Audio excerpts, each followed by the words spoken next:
très bien, Très bien. Virginie. Bon, génial. Bon pour Ok, moi, dit parfait. Angélique aussi, super. Voilà. Eh bien, écoutez, d'abord, je voulais vous adresser un immense merci. Merci d'être là. Merci d'être là ce soir.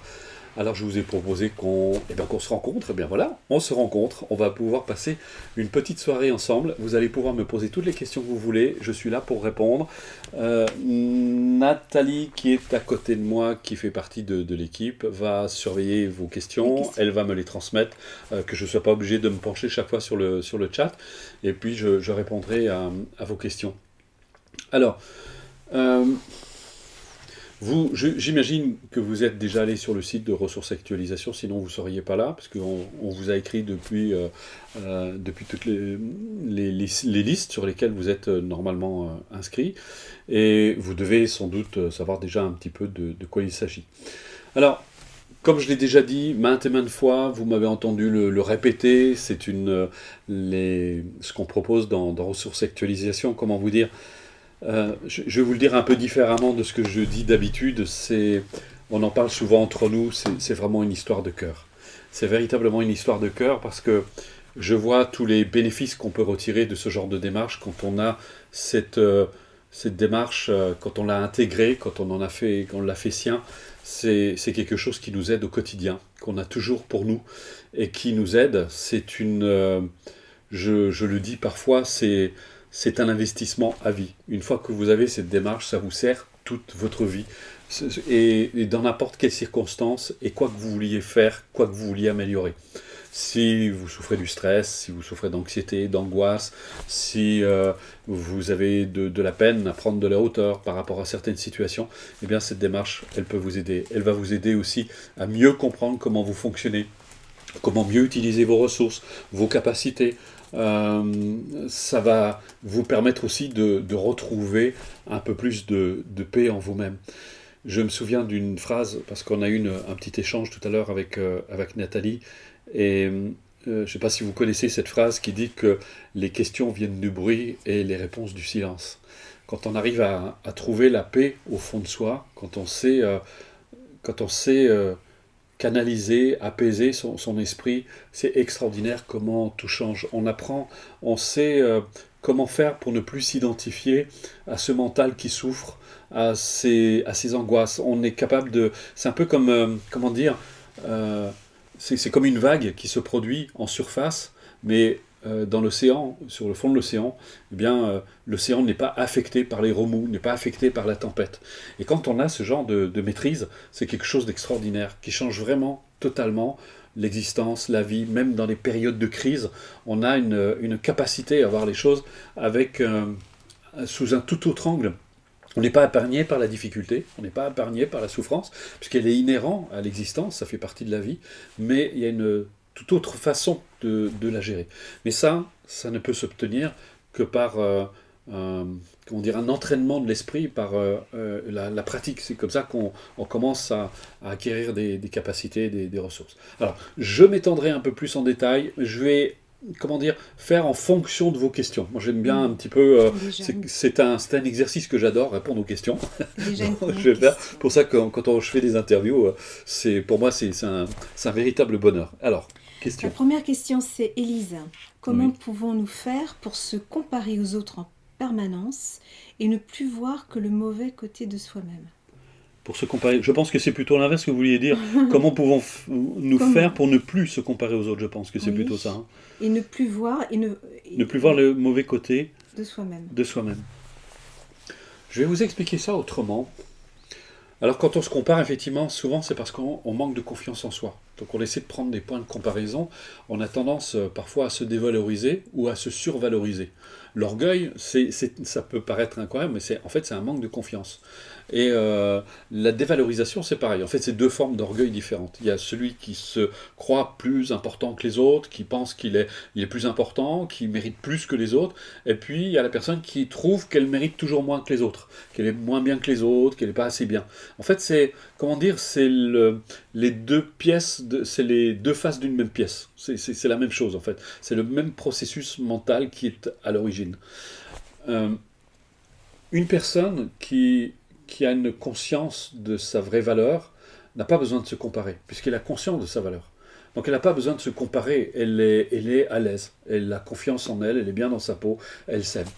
Et je dirais, pour arriver à ne plus avoir à se comparer, eh bien, ce qui importe, c'est de réaliser vraiment qui nous sommes. Lorsque vous réalisez qui vous êtes réellement, eh bien, vous n'avez plus du tout besoin de vous comparer. Parce que vous réalisez, il y a, comment dire, les bouddhistes disent une chose qui est vraiment importante, qui est très précieuse. J'avais entendu ça la première fois et je trouvais ça absolument fantastique. Ils disent que les sentiments négatifs n'ont pas de base valide, alors que les sentiments positifs, eux, ont une base valide. Ça veut dire quoi? Ça veut dire que, en fait, les sentiments négatifs, ils sont construits, ils sont fabriqués à partir de l'idée qu'on se fait de la situation et non pas de la réalité. Alors que les sentiments positifs, eux, ils sont inhérents à notre vraie nature. Je vais vous donner un exemple. Vous partez en vacances, vous vous détendez, vous passez un bon moment, vous allez sur la plage, vous vous reposez, vous sentez bien. Eh bien, vous allez voir que comme vous êtes plus détendu, eh bien, vous êtes naturellement plus enclin à vous tourner vers les autres et même à les apprécier. Vous êtes moins pris par votre mental. Vous avez un peu plus de recul. Et ce sentiment qui est positif, il vient de votre vraie nature. Parce que vous êtes reposé, vous êtes détendu, vous êtes ouvert, vous êtes, eh bien, vous êtes plus enclin finalement à aimer les autres.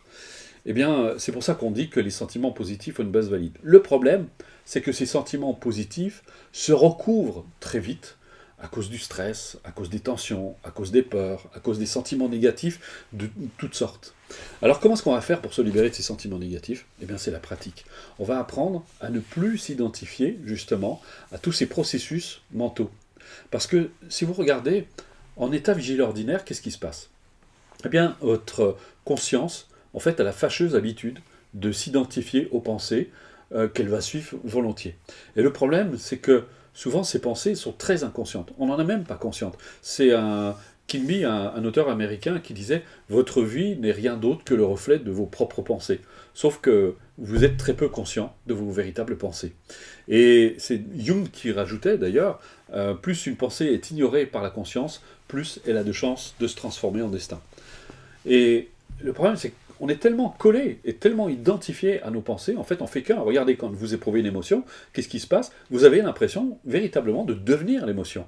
Pour ça, il faut vraiment faire la distinction entre le fait de ressentir une émotion et d'être emporté dans l'émotion. Quand vous êtes emporté dans la colère, en fait, vous partez et puis vous faites des dégâts. Soit vous explosez, soit vous implosez. Donc, autrement dit, les dégâts, vous les faites à l'intérieur ou alors vous les faites à l'extérieur. Mais peu de gens arrivent vraiment à ressentir simplement leurs émotions puis à les laisser passer. Les émotions ne disparaissent pas. Quand on parle parfois du détachement, les gens disent « ouais, je vais devenir insensible ». C'est pas du tout le cas. En fait, vous allez continuer à ressentir les mêmes choses, sauf que ça ne vous emporte plus. Vous arrivez à avoir une plus grande distance par rapport à ce que vous ressentez, et vous apprenez même à utiliser vos émotions, parce qu'en fait, ce qui est intéressant, c'est que le terme émotion, ça veut dire mettre en mouvement. C'est une mise en mouvement. Si vous avez des émotions, ça veut dire qu'une chose, c'est que vous êtes vivant. Donc c'est plutôt bon signe. Donc vous inquiétez pas d'avoir des émotions.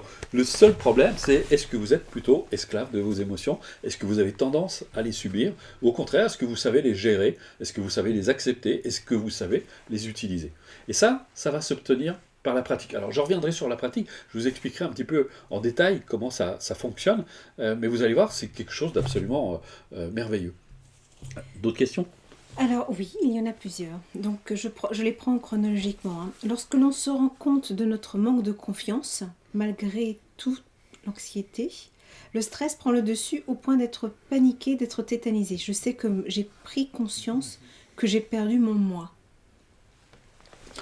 Alors, je vous rassure, vous n'avez pas perdu votre moi, parce que si vous l'aviez perdu, croyez-moi, c'est bon débarras. Vous allez comprendre pourquoi. Dans notre culture, en fait, surtout en Occident, on a justement cette culture du moi. On a un sens du moi qui est très poussé, qui est très... mais ça ne veut pas dire qu'on est plus heureux pour autant. C'est qu'on est très attaché à notre personnalité, à la paix. On en souffre beaucoup, d'ailleurs. C'est d'ailleurs un grand maître indien qui disait être quelqu'un, c'est très très fatigant. Le matin où vous vous levez, vous devez être quelqu'un, vous devez être un bon époux, une bonne épouse, donc vous allez bien tenir votre rôle, vous devez être un bon parent, donc vous allez essayer vraiment de tenir votre rôle du mieux que vous pouvez, vous devez être un bon ouvrier, un bon patron, sinon gare, les gens vont vous détester, et quand vous avez très peur de ne plus être aimé par les autres, eh bien vous vous cramponnez à cette personnalité, à tous ces rôles que vous jouez. Et puis le soir, quand vous rentrez, vous êtes complètement effondré. C'est pour ça qu'il y en a qui font un burn-out, parce qu'ils sont tellement accrochés à leur personnalité, c'est épouvantable. Et nous sommes justement dans une société du paraître. D'ailleurs, à tel point, aujourd'hui, on voit des choses tellement absurdes. Parce que, on est à l'ère où il faut qu'on soit beau, qu'on ait les traits bien tirés, il faut surtout pas vieillir. C'est quelque chose d'absolument épouvantable, donc on peut pas se détendre. Il faut, oh, t'as vu, j'ai des rides, etc. Il faut que je me fasse enlever ça. C'est vraiment épouvantable. On peut pas se détendre. Comment voulez-vous vous détendre? C'est terrible parce on est tout le temps en train de faire attention à son apparence, et on passe complètement à côté, non pas du moi, mais de l'être, de ce que nous sommes au fond de nous. Et c'est parce que nous n'avons pas de conscience de nous-mêmes, c'est parce que nous sommes coupés de nous-mêmes que nous éprouvons de l'anxiété. En fait, l'anxiété, l'angoisse, c'est quand il y a un fossé qui se creuse entre notre vie consciente et notre vie inconsciente. C'est quand il y a ce fossé qui se creuse entre ce que nous sommes véritablement et ce que nous essayons d'être. Parce que vous constatez un gros inconvénient dans le fait de paraître, c'est que vous êtes obligé de vous battre contre tout ce qui s'oppose à cette image que vous voulez vous donner de vous. Donc si d'aventure vous éprouvez des sentiments négatifs qui viennent un peu mettre à mal cette image que vous essayez de donner aux autres, eh bien vous vous sentez très en conflit avec vous, vous vous bagarrez, et c'est une bagarre permanente. Donc vous n'arrivez jamais à vous détendre. Et comme vous n'êtes jamais détendu, justement, votre image, elle en prend un coup du fait. Donc, et vous allez voir, alors justement, un antiride magnifique, c'est la détente. Vous vous détendez et ça va mieux. Et c'est pour ça que c'est vraiment important. On est dans une culture où on s'est vraiment éloigné, et de plus en plus, parce que plus on est dans la culture de l'ego, plus on est dans la culture du moi, plus on est dans la culture des apparences, plus on est dans la culture du rôle, et moins on peut se détendre. Parce qu'on développe la peur. C'est qu'est-ce qui va se passer si l'autre il ne m'aime plus, si je suis plus comme il voudrait. En fait, on est devenu complètement esclave des désirs des autres et de nos propres désirs. Parce qu'en réalité, si on apprenait d'abord à commencer par s'aimer soi-même, eh bien on serait moins dépendant du bon vouloir des autres. Une personne qui s'aime, pas aimer dans le sens égocentrique du terme, pas dans le sens narcissique du terme, mais vraiment une forme d'amour inconditionnel, altruiste, c'est-à-dire de savoir se respecter, savoir s'aimer, eh bien on n'est plus dépendant de l'approbation ou de la désapprobation des autres. On est beaucoup plus libre, on se sent mieux, et si les autres nous aiment, c'est très bien, on va pouvoir partager des choses magnifiques. S'ils ne nous aiment pas, eh bien c'est pas grave, la vie tourne, elle continue à passer, et ça ne gâche pas notre bonheur. Donc j'espère vous avoir éclairé là-dessus. Alors Cathy, qui demande « Je souhaite mettre fin à une addiction, mais des pensées obsédantes envahissent mon esprit. J'essaie de ne pas les suivre, mais elles reviennent sans cesse. Que préconisez-vous pour les éradiquer ?» Alors vous dites une chose qui est très intéressante, j'essaie de les éradiquer, j'essaie de m'en débarrasser. En fait, vous êtes en train de vous bagarrer. Et vous êtes en train de vous bagarrer contre des fantômes. Ce qui est important, et c'est ce que va, si vous vous mettez à la pratique, c'est ce qu'elle va vous donner. Elle va vous donner la capacité à prendre de la hauteur par rapport à vos pensées, vos émotions, et vous allez découvrir que vos pensées, en fait, n'ont pas de pouvoir. Elles ont juste le pouvoir que vous leur donnez. En état vigile ordinaire, on se bagarre contre nous, comme je viens de le dire, on essaie vraiment de garder cette personnalité de façade, garder ce rôle, et on est toujours en tension, on ne peut vraiment pas se détendre, c'est très très difficile. Donc, et plus vous allez apprendre justement à créer de l'ouverture, apprendre encore une fois, à vous aimer, à vous respecter, à trouver cet esprit bienveillant vis-à-vis de vous-même, c'est vraiment important, parce que comme je me plais souvent à le répéter, vous ne pouvez pas apporter aux autres ce que vous ne vous apportez pas à vous-même. Souvent, vous voulez avoir des bonnes relations, vous voudriez partager de bonnes choses avec les autres, mais si vous avez de la difficulté avec votre propre relation, la relation avec vous-même, vous allez avoir des relations compliquées avec les autres. Donc, arrêtez de vous bagarrer contre vos pensées, vous ne risquez rien. En fait, les pensées, elles n'ont que le pouvoir que vous leur donnez.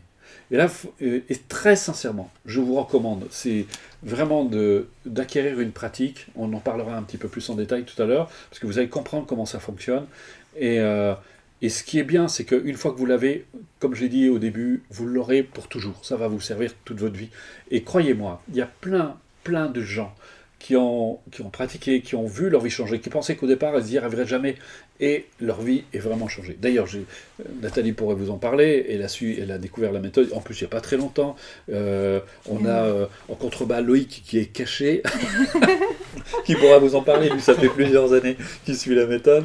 Il est venu faire un peu le technicien, parce que là il doit partir tout à l'heure, donc il va devoir s'absenter, donc c'est pour ça qu'il ne s'est pas mis devant la caméra. Mais néanmoins, voilà, ce qui est extraordinaire, ce qu'il faut comprendre, c'est que l'esprit, c'est quelque chose d'extrêmement malléable. C'est pas quelque chose qui est figé. Il faut vraiment se débarrasser de ce mythe de la personnalité immuable. Voilà, je suis comme ceci, je suis comme cela, et puis j'y peux rien. Eh bien si, justement, vous y pouvez quelque chose. C'est quelque chose dont vous pouvez vous libérer. Mais on ne se libère pas par la force, on ne se libère pas par la contrainte, on ne se libère pas par cet effort contraint. C'est au contraire, on se libère en ouvrant son esprit, en apprenant à se détendre, en apprenant à être attentif. C'est comme ça que petit à petit, on arrive vraiment à changer ce rapport en assouplissant vraiment progressivement son esprit. C'est tout un entraînement, mais je vous rassure, en plus, c'est un entraînement qui est très agréable à faire. C'est un vrai jeu qu'on fait tous les jours, en fait. C'est vraiment beaucoup de plaisir. Question suivante. De Marc. Doit-on passer par une psychothérapie avant de pratiquer votre méthode? Non, pas du tout, c'est pas nécessaire. Alors, on peut faire les deux. J'ai des personnes qui font des psychothérapies, des personnes qui n'en font pas. Il y a des personnes qui parfois ont même abandonné la thérapie parce que ça leur convenait suffisamment. Donc non, il n'y a pas de règle à ce niveau-là. Je pense que vous devez vous sentir libre de faire. Vous pouvez toujours d'ailleurs démarrer. Et j'ai même eu, quand j'étais en cabinet, quand j'exerçais en cabinet, parce que vous devez sans doute le savoir, j'ai exercé pendant 20 ans en cabinet, je travaillais avec de très nombreux thérapeutes et reconnaissaient tous que c'était vraiment un adjuvant thérapeutique de très très grande valeur parce que ça accélérait le processus de guérison. Eddie, qui nous pose une question. Pourquoi me dis-je toujours que je suis nulle? Eh ben, je ne sais pas, mais vous avez tort. Alors, parfois, on peut faire des choses qui sont... Les choses qu'on peut faire peuvent être parfaitement nulles. Ça, je confirme. Mais c'est important de ne pas se coller d'étiquettes. On peut avoir des ratages, on peut faire des erreurs. Alors, on vit dans une société qui, malheureusement, a tendance à très facilement condamner l'erreur. C'est quelque chose qui est très mal accepté, et ça vient de cette éducation qui est quand même très, très judéo-chrétienne, et c'est pas du tout contre les chrétiens que j'en ai, c'est ce qu'on en a retiré finalement. On est très juge pour nous-mêmes, et d'ailleurs c'est un sage indien qui disait « il n'y a pas de pire juge pour soi-même que soi-même ». Et c'est vrai. Là, je dirais, mettez un petit peu de douceur dans votre vie, un petit peu d'indulgence, peut-être que vous êtes un peu dur avec vous. C'est pas parce que vous faites des erreurs, c'est pas parce que vous faites des ratages. On peut être, moi j'étais quelqu'un de très très maladroit, je peux vous assurer. S'il y avait une gourde à faire, c'était pour moi. Mais bon, ça s'est amélioré justement en apprenant à assouplir mon esprit, à être plus tolérant, à être plus aimant envers moi-même. Et bien, voilà, les choses se sont améliorées. Donc je suis sûr que ça peut s'améliorer pour vous aussi. Question suivante. Donc de Abdallah. Je viens récemment de découvrir cette discipline de développement personnel. Ma vie commence à changer et j'en suis déjà passionnée. Qu'est-ce qu'il me faut pour la dispenser dans mon pays? Me faut-il forcément intégrer une école? Disons que c'est bien d'avoir une structure pour transmettre, sinon c'est un petit peu compliqué. On peut donner parfois, il y a des personnes qui font ça, qui donnent des trucs comme ça à droite à gauche, mais c'est compliqué quand on n'a pas une structure, quand on n'a pas une démarche avec un suivi, avec un accompagnement. Et puis c'est très important aussi. Un de mes mentors me disait que pour pouvoir vraiment transmettre, il faut vraiment intégrer, vraiment très très profondément en soi-même. On ne peut pas aider les autres si on ne sait pas aider soi-même, si on ne sait pas réformer soi-même en profondeur. Même si on a déjà des petits changements, c'est important d'avoir cette rigueur. Après, c'est très utile d'avoir... comment dire, c'est un peu comme passer du statut d'amateur au statut de professionnel. Là, on s'équipe de manière plus rigoureuse pour pouvoir transmettre de façon correcte. Donc je pense que c'est utile d'avoir en tout cas une structure. Max, Bonsoir, j'ai une question. Je ne connais rien aux filles. La méthode m'a beaucoup aidée et m'aide encore de jour en jour. Ma question, je vais rencontrer la personne le moment venu. Rien de spécial à faire, point d'interrogation. Mon blocage, je suis passée à côté des flirts, etc. Ah, je vous rassure. Alors, c'est un timide repenti qui vous parle. Détendez-vous, j'ai qu'une chose à vous dire. Aimez vos vis-à-vis, aimez les femmes, aimez-les avec le cœur, et puis elles vous feront tourner la tête, elles vous tourmenteront, ce sera toujours difficile, parce que les relations, c'est toujours un petit peu compliqué, parce qu'on vient, comme disait, Rajneesh, un sage indien, qui disait dans une relation, on n'est jamais deux, on est quatre, il y a nous et notre ego. Donc ça fout un peu la bagaille, donc il faut l'accepter, c'est un apprentissage. Alors excusez-moi, il y a un chat qui est en train Et c'est de faire un... Elliot qui est en train de nous embêter. Voilà. Donc, question suivante. Jennifer qui pose la question. Depuis début janvier, j'ai commencé à faire de fortes crises de spasmophilie sans raison particulière et depuis, je n'arrive plus à vivre normalement. Comment pourrais-je faire pour m'en sortir ? Là, la pratique peut vraiment vous aider. Je peux vous assurer qu'on a de très très bons résultats avec justement les spasmophiles. Et j'en sais quelque chose parce que justement, j'étais un grand spasmophile dans ma jeunesse. C'est souvent justement parce qu'il y a encore une fois, c'est une histoire de décalage entre la vie consciente et la vie inconsciente. On n'est plus en phase avec soi-même. Et la spasmophilie, c'est un peu c'est votre système nerveux qui vous met en alerte. C'est-à-dire qu'il y a cette rupture entre votre vie consciente et inconsciente, entre ce que vous êtes et la façon que vous avez de vivre. Donc, et c'est là où c'est important de retrouver ce lien avec vous-même, avec ce que vous êtes au fond de vous. Et ça, vraiment, la pratique peut vous aider parce que je vous expliquerai tout à l'heure. Non, on va peut-être même le faire tout de suite avant de passer à la question suivante. Comment dire ? Ce qui se passe, et on est dans une culture en plus qui favorise justement, on disait, le sens du moi, le sens de l'ego. Et le sens de l'ego, c'est vraiment, comment dire, c'est l'idée, c'est une idée de soi. Ce sont des images dans lesquelles on est empêtré, on est identifié à toutes sortes de pensées. Et comment dire, et on est dans une culture en plus qui favorise vraiment la dispersion. L'ère de l'ordinateur, des jeux vidéo, la télévision, on n'est plus du tout en contact avec la nature. Avant, on était vraiment en contact avec la nature. C'est-à-dire qu'il n'y avait pas de télévision, on vivait au rythme du sabot du cheval, et vous vous rendez compte, c'était il n'y a pas très longtemps, c'était encore il y a 150 ans, 200 ans. Et on vivait vraiment au rythme du sabot du cheval. Et on était beaucoup plus en contact avec la nature. C'est-à-dire qu'on était encore capable de toucher les arbres, de marcher pieds nus dans la terre, dans l'herbe. Il y en a qui le font, heureusement d'ailleurs. Et souvent, ce sont des gens qui sont un petit peu plus connectés, les gens qui vivent dans la nature, qui sont... Et ça, malheureusement, on a tendance à s'éloigner. Ça crée vraiment un éloignement. La nature, c'est notre repère. Et malheureusement, vous voyez, ce qui est véritablement triste, c'est qu'on est en train de détruire la nature. On a un souci technique. Qu'est-ce qui se passe ? Son haché, la vidéo reste bloquée, la vidéo commence à déconner, j'entends toujours pas. Est-ce que vous nous entendez mieux ? On a fait une petite manipulation pour voir. Voilà. Bon, on espère que ça va marcher maintenant. Bon. Donc, en tout cas, alors, j'étais en train de vous dire, la difficulté aujourd'hui, c'est qu'on est dans une culture qui favorise vraiment la dispersion. C'est-à-dire que je vous disais que le problème des jeux vidéo, de la télévision, et tout ça, c'est pas du tout pour la critiquer, la juger, c'est juste un état de fait. C'est que ça entraîne on est vraiment plus en phase avec nous. Alors que quand on vivait dans la nature, quand on vit beaucoup plus dans la nature, et on peut voir les gens qui vivent dans la nature sont beaucoup plus connectés, restent beaucoup plus unifiés. C'est-à-dire qu'on est beaucoup plus en contact avec ce qu'on ressent, avec ce qu'on éprouve, on est plus en contact avec le corps, avec les émotions, on ressent beaucoup plus les choses.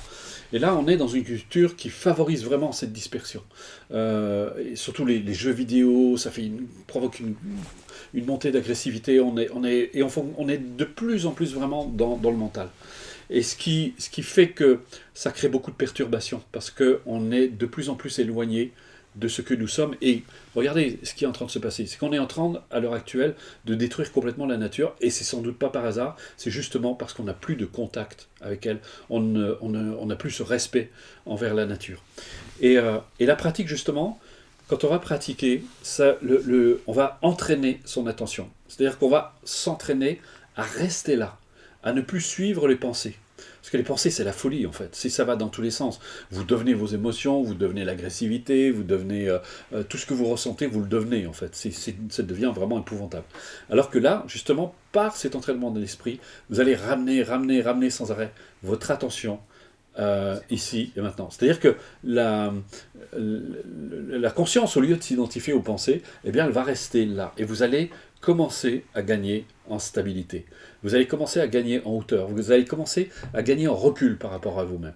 Ah, Et mince, ça recommence. très ennuyé. Donc, je revenais à ce que je disais tout à l'heure. Ce qui est important, c'est que vous puissiez... malheureusement, aujourd'hui, on vit vraiment un énorme décalage dans notre culture entre ce que nous sommes vraiment au fond de nous, qui nous relie et qui nous rattache à la nature, et notre manière de vivre, ce qui fait que ça crée une sorte de fragmentation et qui entraîne toutes sortes de perturbations, c'est de l'anxiété, c'est de l'angoisse, c'est ce genre de choses.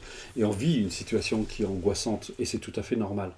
Et là, ce que la pratique va vraiment vous apporter, c'est cette capacité à recréer du lien d'abord avec vous-même.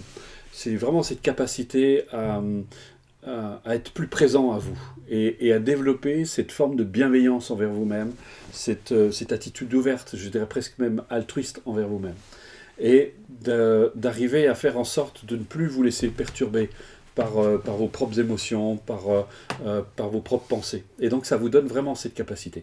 Et ça, c'est vraiment ce que va vous donner la pratique.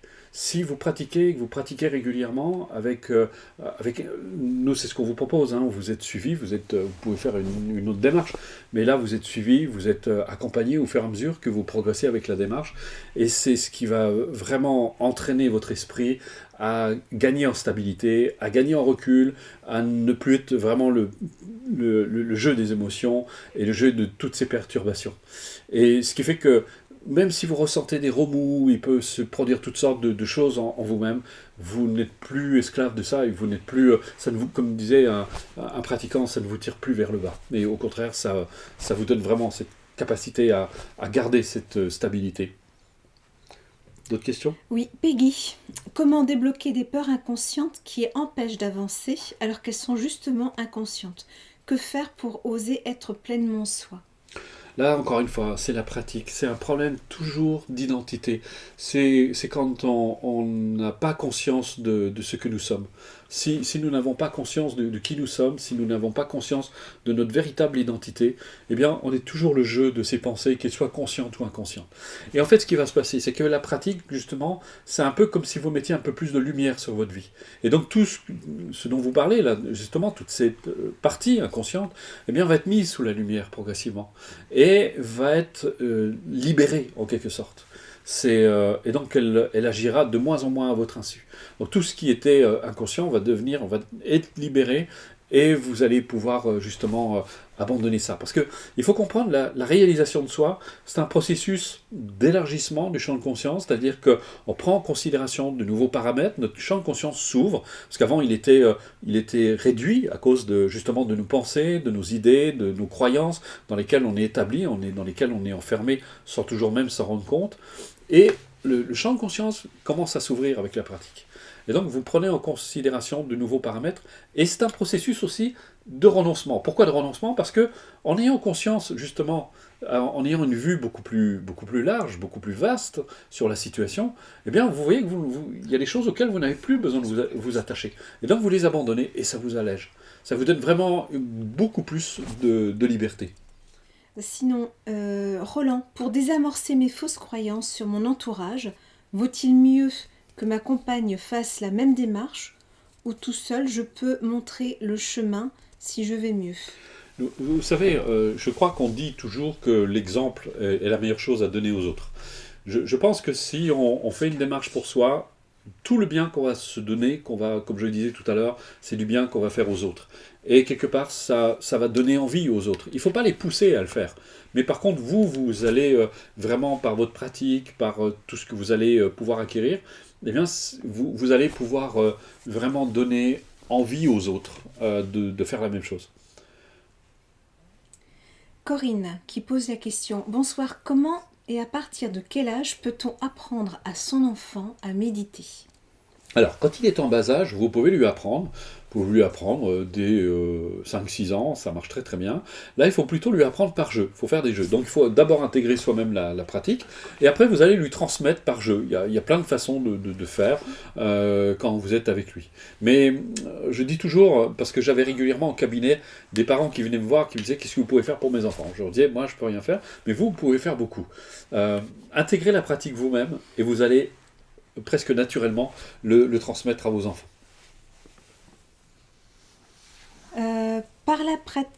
Qui pose la question, par la pratique, vous entendez méditation? Alors, là, je vais vous parler de la pratique qui est donnée dans les cours de ressources et actualisation. Il y a 3 degrés distincts. Le premier degré est vraiment basé sur le développement de l'attention. On utilise le corps comme support, on utilise le mental, on utilise la respiration, on utilise aussi l'intérieur du corps, on utilise aussi des supports extérieurs à nous. C'est ce qu'on appelle l'expansion du champ de conscience. Et tout ça a pour but justement d'entraîner l'attention. C'est ce qu'on fait vraiment dans tout ce premier cycle. C'est un programme de 7 semaines qui va vraiment vous donner justement cette capacité à gagner en stabilité. Dans le deuxième cycle, on pourrait parler entre guillemets d'une certaine forme de, j'aime pas le terme parce que c'est un peu bizarre, de purification du mental. C'est-à-dire que vous allez voir, il y a des exercices par exemple pour se libérer de la culpabilité, parce que la culpabilité est un obstacle très important au bonheur et à la réalisation de soi, parce que ça entraîne justement le jugement de soi et forcément des autres aussi. Et donc, et se libérer des émotions. Et donc on va vraiment apprendre grâce à ce genre de démarche. Il y a des pratiques qu'on appelle le calme intérieur qui aident à prendre de la distance par rapport à ses émotions. Il y a la pratique de l'acceptation de soi, où vous allez apprendre à accepter aussi bien vos côtés positifs que vos côtés négatifs pour apprendre justement à être plus en paix avec vous. Il y a des exercices pour vous aider à réaliser plus aisément vos objectifs. Il y a tous les incontournables techniques comme la visualisation, l'imagerie mentale qui sont abordées. Et puis vous avez une technique pour renforcer la confiance en soi, on en a parlé un petit peu au début, pour renforcer la motivation aussi. Et puis un exercice qui est magnifique, qu'on appelle l'équanimité des sentiments, qui est vraiment l'antidote suprême contre la culpabilité. Parce que ça vous aide à vraiment légitimer votre bonheur. Et puis vous avez une initiation à une forme de méditation qui est tout à la fin de ce cycle. Donc vous voyez, c'est un programme qui est vraiment très très complet et qui est parfaitement adapté à la mentalité occidentale. Et puis on termine sur le 3e cycle où là on va encore plus en profondeur, où on aborde justement des notions comme l'impermanence, l'interdépendance, l'amour, la compassion, toutes ces démarches qui est beaucoup plus profonde et qui va vraiment donner cette dimension de l'être. On va comprendre la vraie nature de l'esprit, la vraie nature des phénomènes. Et ça, c'est quelque chose qui est très aidant pour apprendre à bien maîtriser son esprit. Donc ça, c'est ce que vous trouvez dans le programme des 3 cycles. Bon, question technique de Abdallah qui demande: la méditation pour un débutant, faudrait-il qu'il le fasse combien de fois par semaine? Une fois par jour. Pas combien de fois par semaine, mais une fois par jour. Comme quand on se brosse les dents. Ça doit être un... Mais il faut prendre ça... Il ne faut surtout pas faire ça comme un devoir, en se disant je dois faire ma pratique. Ça doit être un jeu, ça doit être un moment pour soi, un entracte qu'on s'accorde dans la journée. Pour rejoindre cette question-là, Malika demande: si on rate un jour ou 2 par manque de temps, la pratique, doit-on recommencer à 0? Non, vous ne recommencez pas à 0. Ce qu'il faut faire, c'est d'essayer. Alors, il y a des pratiques que je recommande, par exemple, à mes clients, quand ils font la démarche s'ils ont loupé un jour, je leur dis, par exemple, le lendemain, ou pendant le week-end, par exemple, c'est les jours où vous avez des congés, vous en faites un peu plus. Vous pouvez faire 2 fois par jour, peut-être même 3 fois. C'est tellement agréable, je me dis que c'est quand même dommage de se priver. Moi, j'ai des clients qui me disent, mais moi, je ne me prive pas, j'en fais une le matin avant de partir à mon travail, je me fais une pause entre midi et 2, j'en profite, je suis à mon travail, j'essaie de m'isoler, et puis je fais ma pratique, et puis j'en refais encore le soir, et petit à petit, ça commence à me donner un rythme, et puis surtout, ça me fait vraiment beaucoup de bien, parce que ça me défatigue, ça me permet de prendre de la hauteur, et puis, surtout, dans la démarche, on vous donne aussi des exercices annexes qui vous permettent, par exemple, d'éliminer un stress beaucoup plus rapidement, de l'évacuer en quelques minutes pour essayer de retrouver la sérénité. Il y a toutes sortes de démarches complémentaires qui vous sont données, donc qui sont vraiment très très utiles. Alors, 2 questions qui se rejoignent un petit peu. Il y a Abdallah qui pose la question: y a-t-il une différence en développement personnel et coaching personnel? Alors, c'est difficile de répondre à cette question parce que ça dépend de ce que fait la personne, de ce que fait le coach. Euh, pour ma part, je pense que ce qui est important, c'est que la personne devienne autonome. C'est-à-dire que je crois plus à... Moi, je me présente plus comme un accompagnateur, un formateur, où je vous apprends des techniques, des pratiques que vous allez mettre en application. C'est pour ça que les différents cycles sont ordonnés de la façon suivante. Vous recevez une leçon par semaine. Entre chaque semaine qui sépare les cours, vous pratiquez la méthode et vous vous entraînez. La semaine suivante, on va un petit peu plus loin et un petit peu plus loin et chaque fois un petit peu plus loin jusqu'à ce que vous soyez vraiment complètement autonome. Vous ne dépendez plus de personne. Et ça, c'est vraiment important. Par contre, vous pouvez toujours nous poser des questions par rapport à votre recherche, votre accomplissement. Ça, il n'y a pas de problème. Mais la pratique, là, vous êtes vraiment autonome. Pour moi, c'est vraiment, vraiment important et c'est quelque chose qui s'acquiert, encore une fois, avec le temps, avec la pratique. Il y a des coachings, alors il y a toutes sortes de coachings, parce que vous avez des coachings sportifs, vous avez des coachings, on peut vous accompagner sur un sujet précis, on peut, pendant un temps donné, etc.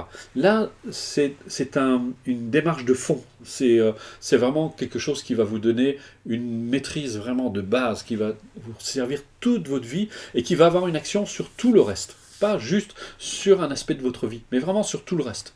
Ça va agir sur votre santé, sur votre équilibre, sur votre bien-être, sur la confiance en vous, sur l'estime de vous-même, vous n'avez pas besoin de travailler, comme on dit souvent, travailler sur un sujet spécifique. C'est vraiment de vous occuper vraiment de vous, d'améliorer ce rapport avec vous, et le reste va en découler. Alors, j'ai des questions qui sont redondantes, qui se rejoignent. Alexandra qui pose la question: comment devient-on coach en développement personnel? Plutôt école ou formation. Et Cathy qui pose à peu près similairement la question: j'utilise ta méthode avec une amie pour sa confiance en soi. Que faire pour être une coach avec ton aide?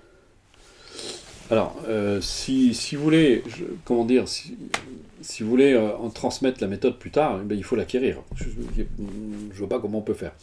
Maintenant, comme je l'ai dit, je pense que je viens de plus ou moins répondre à la question. Il y a tellement de coaching aujourd'hui, j'avoue que même moi, je m'y perds. C'est un petit peu compliqué. Il y a des coachs pour tout. Il y a même des coachs de séduction, il y a des coachs pour faire de l'argent, il y a des coachs sportifs. Ça dépend ce que vous voulez faire. Moi, mon objectif, c'est avant tout d'aider les gens à réaliser qui ils sont. Parce que, comme disait un prof de mathématiques un jour, je trouvais que c'était extraordinaire ce qu'il disait.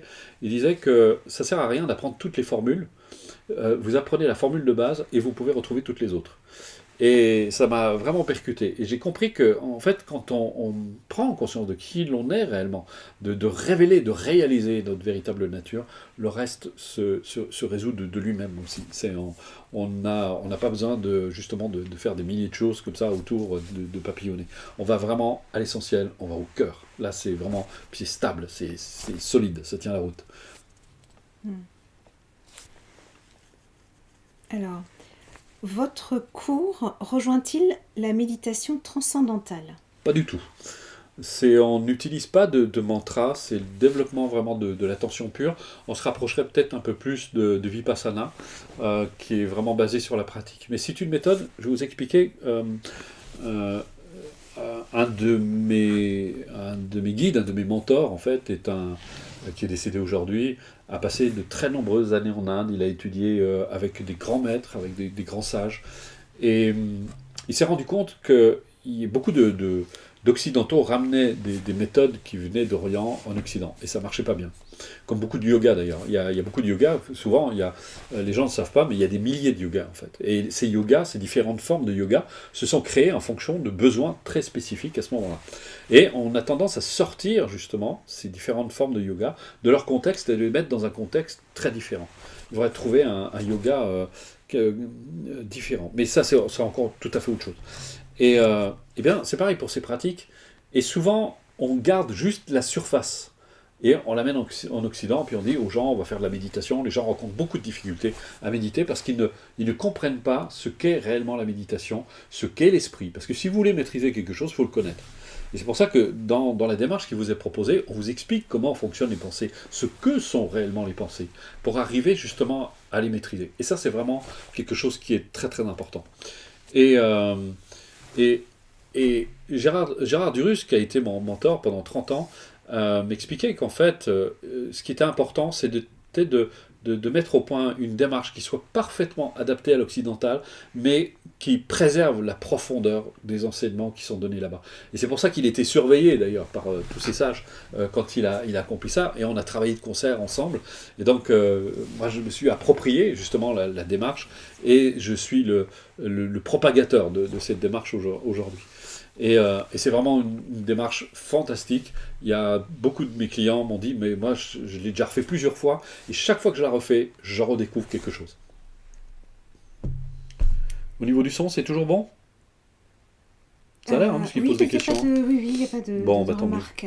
Alors, je ne sais pas si c'est une question, Marc, qui dit si je comprends bien ce qui est dans le domaine de l'inconscient arrive à la surface de la conscience, et si on l'accepte, cela se dilue. Oui, c'est ça. On parle d'une dissolution en fait de ces tendances, à condition de ne pas les faire exister à nouveau, parce que parfois même quand elles deviennent conscientes, on a tendance à en faire toute une histoire, à se bagarrer avec son mental. Donc c'est là où c'est vraiment important de comprendre ce qu'est la pensée, de comprendre sa vraie nature. C'est pour ça qu'on vous donne des cours, hein. C'est pas du alors, je suis désolé, je vais employer un terme, ça ne va pas plaire à certains, mais c'est pas du coaching à la sauvage, hein. C'est vraiment, on vous donne vraiment les bases fondamentales. Qu'est-ce que la pensée? Comment ça fonctionne? Qu'est-ce que l'esprit exactement? Pour arriver à le maîtriser. Et qu'est-ce que la vraie nature? Qui êtes-vous réellement? C'est quoi votre vraie nature? Ça, c'est vraiment important. Et ça, c'est quelque chose qui ne peut pas se faire comme ça devant un écran. Ça se pratique au long cours. C'est une démarche. Ça demande de la réflexion. Ça demande de la méditation. Ça demande de la pratique. Et c'est comme ça que petit à petit, que vous acquérez beaucoup plus de liberté et que vous gagnez en stabilité, en ouverture, en joie de vivre. Vraiment, c'est comme ça que vous y arrivez. Cathy qui pose une question, y a-t-il des stages? Oui, il y a des stages. Et il y en a un très prochainement. Et je clôture la semaine prochaine qui se déroule du 5 Au 12 mai. au 12 mai, avec la possibilité de ne faire que 4 jours. Et là, il faut vraiment vous dépêcher parce que moi, je clôture dès la semaine prochaine, c'est fini. On ne pourra plus réserver. Donc, voilà. Et sinon, il y a des ateliers de 2 jours qui se produisent à Paris. Il y en aura au mois de juin. C'est sur le site, il suffit d'aller voir. Est-ce bien d'accompagner la méditation avec de la musique? Ah non, parce que ce n'est plus de la méditation si vous mettez de la musique. C'est de la distraction. Le but de la méditation, il faut vraiment bien comprendre, hein, c'est d'éveiller l'attention. C'est pas de se laisser distraire, c'est vraiment d'apprendre à être là. Et vous n'avez pas besoin de musique pour faire. Alors vous pouvez écouter de la musique pour la distraction, mais pour la méditation, c'est pas adapté. Malika, combien de temps, si nous suivons vos cours, pouvons-nous aller mieux? C'est difficile de répondre à cette question. C'est comme si vous me demandiez, comment dire, dans combien de temps j'aurais réussi à desserrer le nœud qui est à la corde. Parce que ça dépend s'il est très serré, s'il est un tout petit peu serré ou pas du tout, s'il est très relâche. Donc ce ne sera pas la même chose. Si vous avez beaucoup de nœuds, ça va prendre un petit peu de temps. Mais si vous ne faites rien, ça ne va pas se dénouer de toute façon. Donc ça peut aller très vite. Il y a des personnes qui, je vois, en tout cas, vous allez sentir, là où je peux vous répondre, là, vous allez pratiquement dès les premières semaines de pratique sentir des effets. Il y a certains même assez rapidement, dès les premiers jours, ils sentent qu'il y a plus de détente, ils se sentent mieux, ils sont plus détendus, et puis ça va en s'accroissant. Quant à la résolution des difficultés, là, il ne faut pas mentir, parce que ça dépend de beaucoup de facteurs. Il y a des gens qui vont avoir des choses qui vont se dénouer très très vite, qui vont avoir des phénomènes de libération très rapides, il y en a d'autres que ça va mettre plus de temps. Mais néanmoins, le fait d'avoir le pratique, ça vous donne déjà la garantie que vous allez avancer, que vous allez cheminer, que votre vie pourra se transformer. Mais encore une fois, il ne faut pas la laisser au fond du tiroir, hein, sinon ça ne sert à rien. On va peut-être... Les bugs recommencent a priori, hein. Brigitte dit nombre bug, impossible de vous suivre. Ouais, mais pas top. Alors. Non, rien à voir avec l'auto-hypnose, Sylvain. Dans l'auto-hypnose, on est là, c'est vraiment, comprenez bien, le sens même, c'est de comprendre d'arriver à réaliser à révéler et à réaliser notre véritable nature. On ne peut pas l'obtenir par l'hypnose, et j'en sais quelque chose puisque j'ai reçu une formation d'hypnothérapeute. Ça n'a vraiment strictement rien à voir, hein. C'est vraiment l'éveil de l'attention, c'est vraiment c'est une toute autre approche qui n'a vraiment rien à voir. On cherche la stabilité de la conscience. Corinne, peut-on utiliser votre méthode en cas de stress, de manque de confiance lié à un choc émotionnel, Oui, un bien sûr, traumatisme? bien sûr, bien sûr. Bien sûr, ce sera une aide. Là, il faut voir la méthode comme un ami. C'est un ami qui vous accompagne. C'est vraiment un ami qui vous accompagne tout au long. Question Max, très ambitieux. Je voudrais savoir comment devenir un grand maître ou un guide. Merci par avance. Eh bien, il faut avoir beaucoup, beaucoup, beaucoup d'amour pour les autres, Ouais. pour l'humanité, pour soi, pour la vie. C'est ce qui distingue justement les grands maîtres. Tous les grands maîtres que j'ai eu le bonheur de rencontrer, je dis souvent, leur dimension n'avait d'égal que leur amour de l'humanité. Je dirais que ça se mesure au degré d'amour et de compassion qu'on peut avoir pour les êtres humains. Et croyez-moi, c'est un exercice qui n'est pas toujours facile. D'ailleurs, beaucoup de grands maîtres disent « Envoyez-moi des gens qui m'agacent pour que je développe encore ma capacité à aimer ». Donc ça demande beaucoup de pratique, mais c'est faisable. Et c'est comme ça que vous deviendrez vraiment un grand maître. Un grand maître, c'est quelqu'un qui a beaucoup d'humilité aussi. Il y a un rabbin qui disait, pour rencontrer Dieu, il faut s'incliner très bas. Donc vous voyez, Alors, donc, du coup, il n'y a plus d'autres questions. Alors, moi, je vais... Tac. Alors, avant On qu'on... demande le coût des stages, si, pardon. Alors, vous avez toutes les informations, vous les avez sur le site. Oui. Alors, moi, je vais vous faire un cadeau, parce que d'abord, vous m'avez fait le plaisir de venir. Je suis extrêmement touché de votre présence. Beaucoup d'entre vous sont restés. Je vais vous faire un cadeau. Parce que très bientôt, on va restructurer. Je l'avais dit déjà dans le dernier webinaire, mais on n'avait pas pu le faire pour des raisons techniques. Et là, dès la semaine prochaine, on va avoir un tout nouveau site. On est un peu obligé parce qu'on n'a pas augmenté nos tarifs depuis 10 ans. On fait vraiment des tarifs qui sont extrêmement bas. Et là, ça devient vraiment très très difficile. Donc dès la semaine prochaine, il va y avoir une augmentation. Et moi, je vais vous faire un cadeau. Je vais vous faire un cadeau avant que ça n'arrive, si vous êtes d'accord. Pendant les prochains 48 heures, je vais vous faire bénéficier d'une offre. Vous allez voir, c'est vraiment un superbe cadeau. Si vous commandez les 3 cycles d'ici 48 heures, je vous offre le 3e cycle. Il sera gratuit, mais c'est pas tout. Vous allez avoir l'option vidéo offerte. Elle sera gratuite aussi.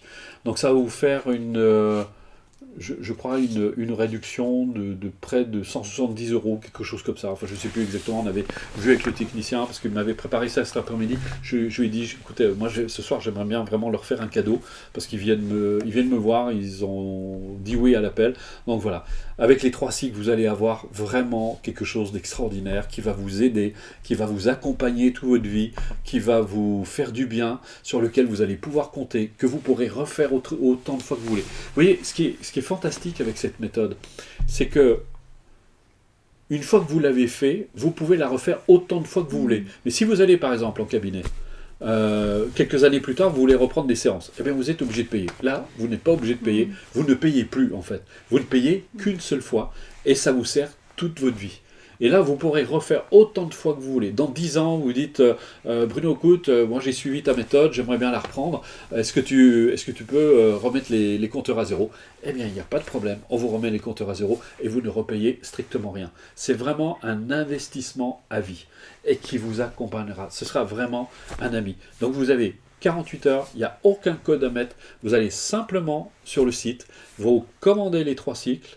Et on vous offre, vous ne paierez que les 2 premiers et vous aurez l'option vidéo offerte sur le cycle 1. Ça, c'est mon cadeau parce que j'avais vraiment envie de vous le faire avant que justement on passe à l'augmentation des prix. Ce sera la toute dernière fois que ce sera possible d'avoir les 3 cycles à ce tarif. Donc, croyez-moi, c'est un vrai cadeau parce qu'en temps ordinaire, la méthode, si vous achetez, mais vous pouvez quand même acheter le cycle 1. Alors, si vous achetez le cycle 1, vous pouvez utiliser le code bien-être et vous l'aurez à 87 euros au lieu de 127, si je ne m'abuse.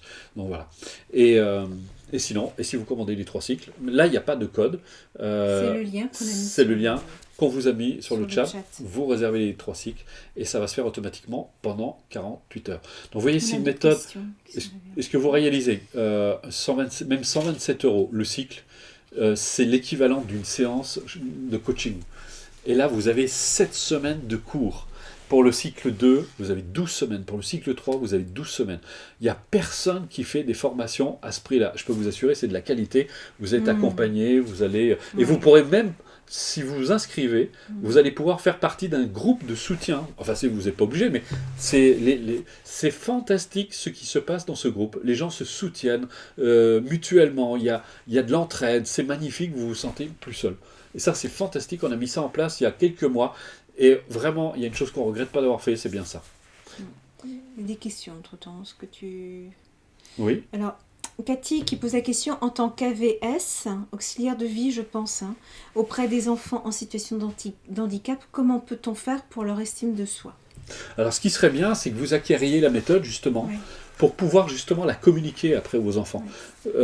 Personnellement, j'ai très régulièrement, par exemple, des enseignants qui viennent, qui pratiquent la démarche, et après, ils la font avec leurs élèves, par exemple au début d'un cours, ils les guident pendant 10-15 minutes, et ils me disent, mais ça change la vie, j'ai des enfants qui sont ouverts, détendus, disponibles. Eh bien, vous pourriez faire strictement la même chose.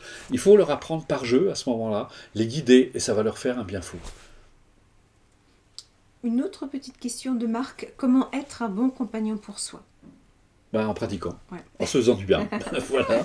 Prenez soin de vous comme vous prendriez soin des autres, comme vous aimeriez qu'on prenne soin de vous. Eh bien, n'attendez pas que ce soit les autres qui prennent soin de vous. Prenez soin de vous et ça va se faire. Vous savez, il y a quelque chose de magique parce que moi j'ai eu une vie assez tourmentée, c'était très difficile, j'ai eu une enfance extrêmement compliquée, c'était vraiment Zola, c'était épouvantable. Et je me rendais compte que finalement, j'en voulais aux autres, j'en voulais au monde, j'en voulais même à la vie, et finalement j'ai fini par réaliser que la vie ne faisait que me donner ce que je pensais mériter. Et comme je ne pensais pas mériter grand-chose, je ne recevais pas grand-chose. Jusqu'au jour où j'ai compris que, justement, quand on commence à se faire des cadeaux à soi, et ça c'est un cadeau que vous pourriez vous faire, quand on se fait des cadeaux à soi, quand on se fait du bien, eh bien quelque part, la vie répond dans le même sens. Elle nous donne juste à la mesure de ce que l'on pense mériter.